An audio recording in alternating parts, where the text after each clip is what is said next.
Nakabenta ki khobor ke baman kasngi subscribe yo Antor News.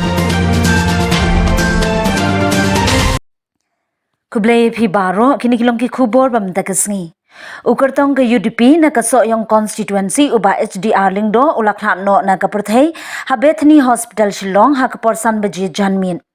Uba HDR Lyngdoh MLA bat menteri barim ka sarkar jila ubdei dukhot ka seng Congress ha kisnem laleng bat ubala penyeso no sya ka UDP ban ya airing sya ka election MLA arhajar arpulai persya yo ba samlin malnyang MLA ba menta na ka Sohiong constituency. Kajing Khlad no jong ba HDR Lyngdoh kalalong kajing do ka bakraw ya ka Sohiong constituency bat ka seng UDP Sohiong.